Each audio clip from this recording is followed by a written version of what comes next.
Hi, this is Tim Krolsky.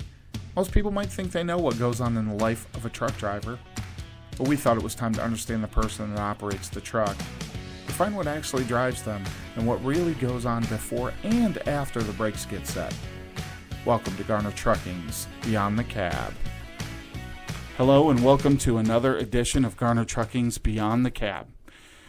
Today we've got a special guest with us, a former driver at one time we can say, Mr. Rex Fletcher, our Operations Director, lives here in Findlay, Ohio, has come from Findlay, Ohio, homegrown, right? Hired with Garner in 1987, so just a couple of years ago.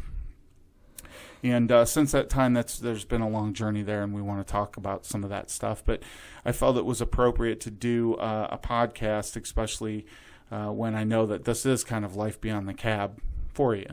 You've Definitely seen and done quite a bit, so we want to talk about some of that stuff today. So just to kind of get started, Rex,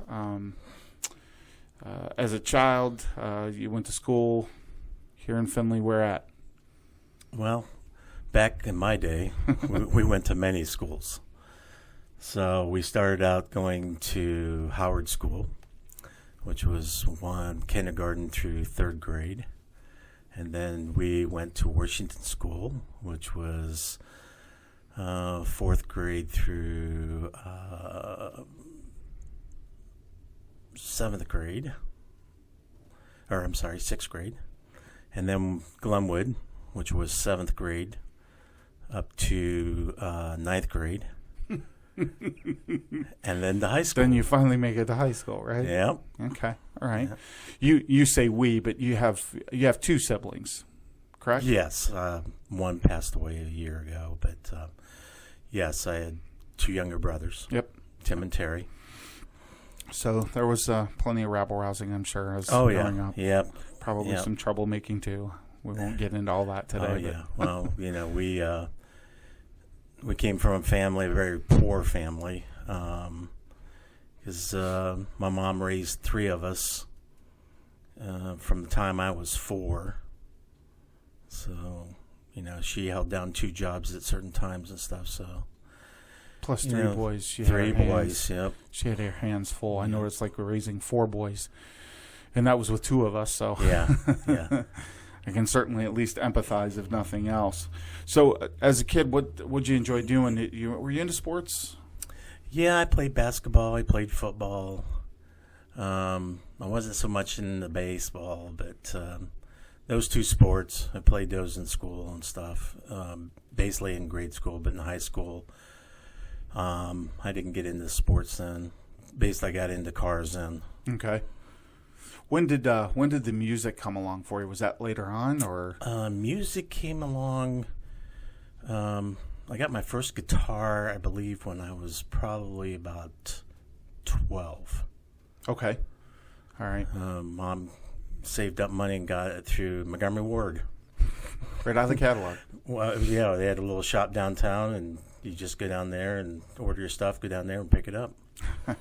So I had a... It's kind of like Amazon, but not. Not, right, exactly. But yeah, I had a guitar and a little Silvertone amp and played guitar for at least till 83. Okay. So were you pretty serious from the age of 12 with it? Because I know some, we all get into things, especially when we're kids, and some things we find out we like and others we don't. It was good for, believe it or not, I was very shy when I was a kid. So it was good for me to release some, emotions and stuff like that when writing. A little expression. Yeah. So, a lot of times I wrote a lot of my own songs. Okay. And stuff. So. All right. What was the first paying job you had then? Well, first paying job, I was 13 and I worked for a church. Okay. And I cleaned the preschool. Okay. So I would go in and clean after the day and clean the preschool. Pick up, clean up, and wipe everything down.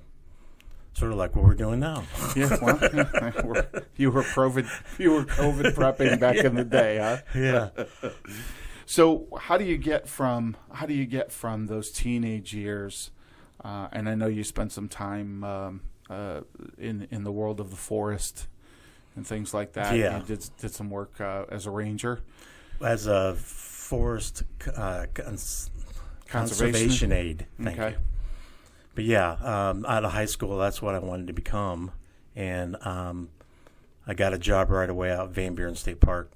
And then I worked there for a year and got transferred over to West Branch State Park over between Akron and Youngstown. And it was a pretty good sized park. But at that time, they were sending all the rangers and stuff to Columbus to carry guns.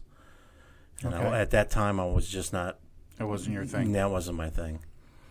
And then they had the state layoffs. There was big state layoffs come. It was back in 76, I think. Okay. So, yeah, I got laid off. And so I moved back here to Findlay. Okay. What'd you do from there? Well, I found odd jobs, and then I was working at some restaurants and stuff.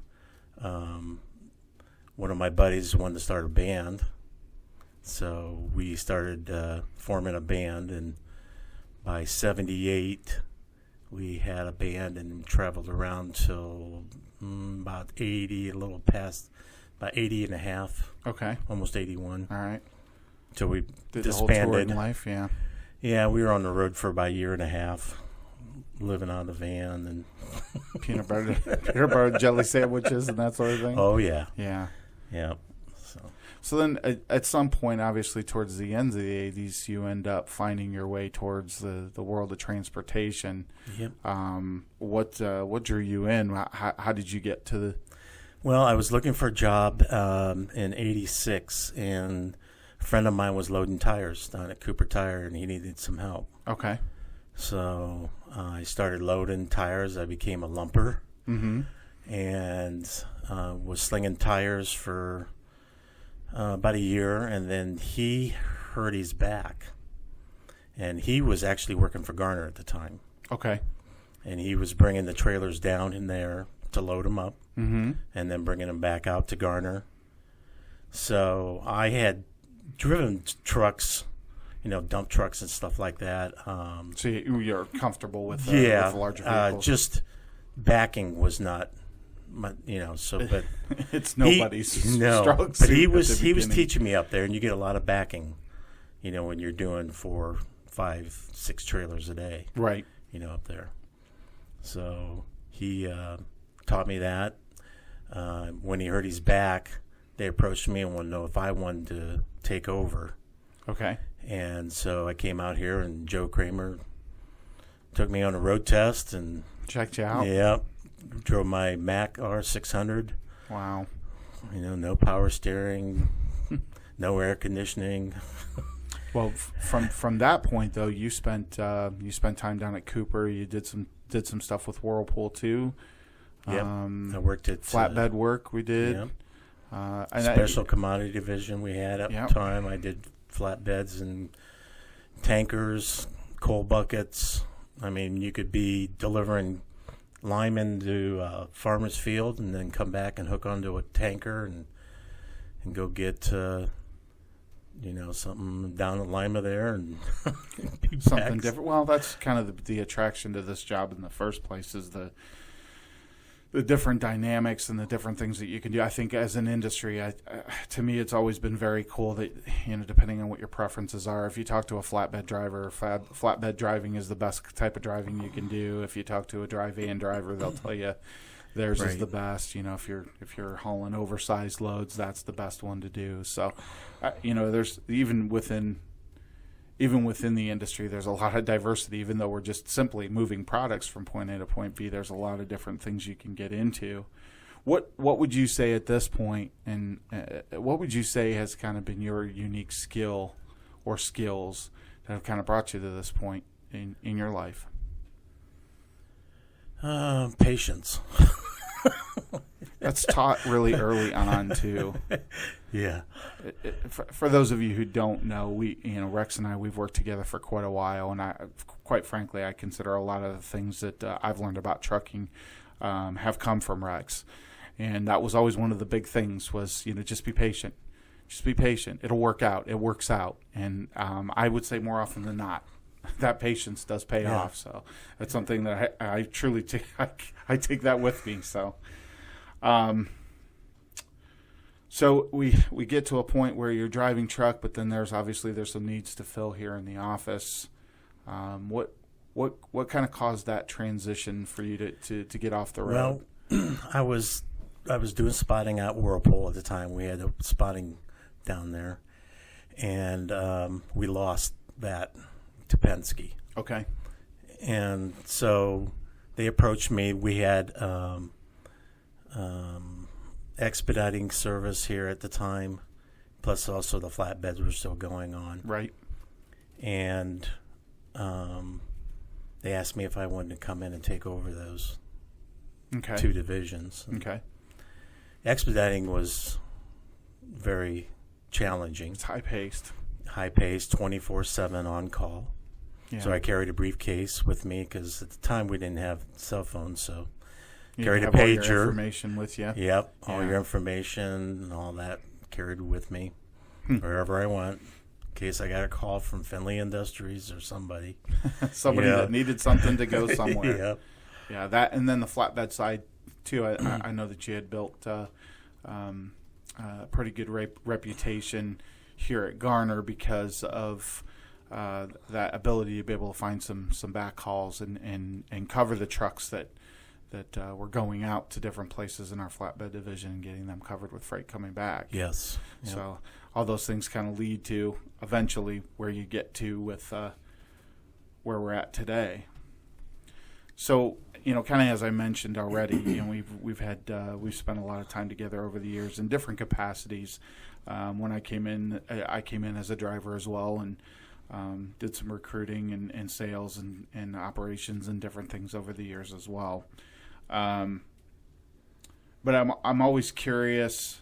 I'm always curious about the other person's life journey. Those things that kind of make you tick, that you can kind of bring to the forefront. And I feel, again, we've known each other a long time. But what's something that you feel like people misunderstand about who you are, or something about you that people just misunderstand or misinterpret?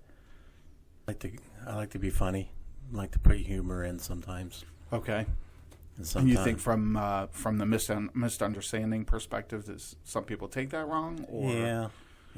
I think that can be true with most anything. I know I can do a pretty good job of that too from time to time. If you had one superpower, what would it be for you? One superpower. Well, at my age, I would say being able to heal myself. Okay. And to stay young. Okay. Those would be two powers at that point. Well, but the power of healing would be good. Yeah. I can respect that. So is that what you would say to your 18-year-old self? If you could go back in time? No, I think my 18-year-old self would be like, work hard, save money, retire young. I think that's a lesson for everybody. I've actually said on this show a couple of times now that had I had known now, or known then what I know now, I think I probably would have done things quite a bit differently. I still would have been in the trucking industry for sure, but I probably would have kept the little bit of stuff I had at home, and I'd have just done it coast to coast and banked a bunch of cash for about a decade, and then found a way to improve my life from there. You know? So it's funny what you look at in retrospect. What's your greatest fear? How do you manage that fear? My greatest fear is in speaking in front of people. Is that right? Oh man, yes. I can clam up and just get the cold sweats and the shakes on the inside. I'm not shaking outside, but on the inside, Yeah, it makes you uncomfortable. How do you manage that when you get into those situations, especially with a role like you're in now as operations director? It commands a different I think what I'm trying to do is just slow down. Just slow it down, not rush it. Right. And you get a little more relaxed. And that helps. I found many years ago, back when I was doing the recruiting, I had an outline of what I wanted to say. It didn't have everything exact, but I had this outline, and I kind of I had to follow it. You know what I mean? Mentally, I just had to follow the thing, and that's the way it worked. And probably my first year I did that. I followed that outline, and I had caught someone after one of my presentations that had said, "Man, he's so monotone," and it was because I was committed to, being in front of a crowd, being concerned that I'm going to miss something or forget something, and trying to organize those thoughts. But the fact of the matter was, I already knew what I was talking about by that point. Mm-hmm. I had already done the spiel, 1,000 times by that point. And so just to kind of come out on the other side of that, just realizing that, okay, just embrace what you know. And I think it has a lot to do with it, the more time, too. That you spend, for sure. Comfortable. I will be very frank, though. I will tell you that I can speak in front of a crowd of people that I don't know much easier than I could speak into a crowd of, say, our drivers. Yeah. It's still, to this day, it makes me not nervous, but I just want to make sure that I get things right. Right. You know what I mean? I want to make sure that I'm broadcasting the right message and that I'm saying things correctly, and that my points are heard and understood. Yeah. So Rex, in the world of character and really getting to understand, our new operations director and who you are, is there something that you can draw on, a situation that's occurred, maybe in your life that you feel it kind of provides some insight as to who you are, as to what your character is? I would just say the way I was brought up, and just my whole upbringing. Okay. I was in Boy Scouts for a long time. I really think that kind of shaped and molded me. You. Yeah. Yeah. Ironically, we have an acquaintance that goes that far back. Unfortunately, he's passed on. My father-in-law, his brother was your pack leader, scout leader. Yep. So that's kind of cool. Yep. And he took us out to Utah, out west, Arizona one time, a trip. And, not having a father, not having a vehicle, the Scouts was a way for me to get out and explore. See the world other than, Findlay, Ohio. There's a lot of value in that. And even now I've noticed that sometimes when we bring in some drivers, new drivers, that they really haven't traveled outside the bounds of where they come from, where they live. And it's really interesting to me that not everyone gets that opportunity to at least get out a little bit and explore. Right. So when you have an opportunity like a Boy Scouts or, some of these groups and organizations that embrace that a little bit, to be able to take advantage of it, it really does have value. Yeah, it does. That's interesting. Personal heroes, who would they be for you? I don't know if I really got any heroes, to be honest. Neil Peart's a hero. Well, yes, he's... You know what I'm saying, though. Yes. Sorry, NP. I really don't know. Honestly, I don't know if I have a hero. There's a lot of people that, in my lifetime that I admired, and just their upbringing, their morals, the way they conduct life, Mm-hmm. But I really don't have anybody that...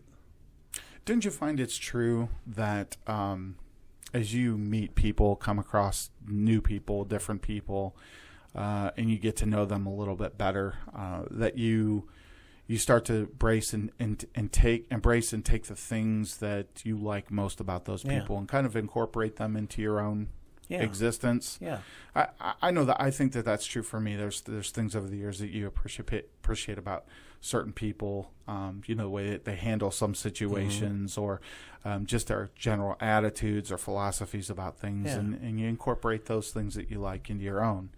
And I think that's really kind of that's the true testimony, is the compilation of all those people that you've been touched by during the course of your life, and what you're able to glean from them and use from them that you like and enjoy. Yeah. It's kind of an interesting way of looking at things anyway. What would you say a passion of yours is that nobody at work knows about? passion of mine. Everybody knows my music. Let's see. Well, I mean, we touched on it earlier. It'd be the outside, loving the outdoors, and the woods. Mm-hmm. Just being out in them. Now you're married. You've got 2 daughters, both grown and Yep. and on their own. But do you still find that even now that you like to go back to that? Because usually, whatever you enjoy and embrace in life, your family either needs to or has to participate in. Do you still get out and go and do things, nature-driven things with? Yeah, in fact, we just did that here a couple weeks ago. We went up to Maumee Bay State Park and went on the bird walk up there. Oh, really? Yeah, walked down there looking for birds and wildlife and stuff. There's a lot of great things in Ohio like that. Oh, yeah, a lot. Yeah, a lot of state parks and different places you can go to. So still doing it to this day. That's yeah. outstanding. Well, you touched on music a little bit, which is always one of my hotspot topics. Both of us are musicians. Both of us are drummers, and so there's a real kinship there, I think, over the years. What's turning you on right now in the world of music? Oh, right now is blues and jazz and fusion. Okay. Yeah, that's real work, that stuff. It's not like 4/4 rock and roll. No, right? it's not like 4/4 rock and roll. It's a little more complicated, but I think that's what it keeps my interest. Any bands or groups or individuals that come to mind that you really are appreciating right now that maybe our listeners can go out and download? Because that's where Joe we're at. Bonamassa. Yeah, he's one of my big guys. Yep. Kenny Wayne Shepherd, guy. Another serious blues guy. Yeah. But rocking blues, it's rocking blues like Stevie Ray Vaughan. Yep. Yeah, but it's got a little bit more punch to it. Yep. So that keeps you young. That's all that does. Keeps the heart beating. So, in your opinion, what kind of coming back to where we both meet and exist on most days, what drives the organization we work for? Dedication, same visions, that everybody's got the same visions. The love of being out and driving. The love of customer service. You have to love that. Yeah. On both sides. Yes. Because it's the customer and it's the driver, and we've got to serve both. Yep. For sure. Well said. Well said. So, all in all, we take many things and experiences with us over the years. What would you say your favorite memory in trucking is at this point? I think one of my favorite times was I had a group of mentors. Truck guys have been here for a while. Okay. And when I first started driving, kind of took me under their wing and taught me. Yeah, because back then things were completely different versus what they are today, right? Because we ran in groups. Right. When you hauled flatbed or you hauled coal bucket or tanker, there might be 3 of you going out to the place, and you're wolves at that point. You're running in a pack. Yeah, so I had your front door, your back door, and your middle guy in there. So it's like just a road train. Yep. So they really taught me a lot. Took their time. They goofed around with me some. Sure. Sure. But it was it's part of the hazing process. Oh, right? yes. Yep. Yeah, that's always the amazing part to me, and it's like that with anything. The longer you're alive, the longer things go on, you realize how much things change. It's interesting because of those transitions that you see over the years, and the longer you're around, the longer and the more transition you see and the changes that come from, back in the day, like you said, with kind of that wolf pack mentality to, the conga lines we used to talk about with other customers where you sat all day and you waited to get your loads and then you'd go and up to 12 hours sometimes. You'd be sitting, waiting. And you just, and then you run and get to where you're going so that the product gets where it needs to be. Which there's always room for improvement, and even today you have customers that may delay you and all the problems that do come with trucking, because it's not all just driving in windshield time. We've come a long way. Yeah, I would agree with that. For the driver part of it, I mean, the equipment is so much nicer. Yeah, I can't even imagine that, because I know in my short time the improvements that have been made, but I wasn't sitting on top of an engine. I wasn't driving cab overs. Yeah. I wasn't, sucking heat in the middle of summertime. We had AC and power steering and those types of things, whereas that was not always the case. That was not. So it is. It's interesting to watch those changes in the industry and how much safer things have gotten, and hopefully how much more courteous things have gotten for not only the drivers but the general motoring public too. Yep, and the drop and hook, is super important. That's how we keep everybody moving, right? Yep. Well, Rex, I really appreciate you taking some time with me today. Definitely important to get you in front of the fleet and introduce you to everybody. Thank you. You broke a chain here, because I've had nothing but drivers on Beyond the Cab to this point, and part of the plan was always to start bringing some staff in here and there, and this was the right opportunity. I want to congratulate you on the job. Thank you. You're more than deserving of it. I have every confidence in your capabilities, and look forward to seeing where we head, where the ship gets steered at this point. So thanks again for your time today, and this is another episode of Garner Trucking's Beyond the Cab.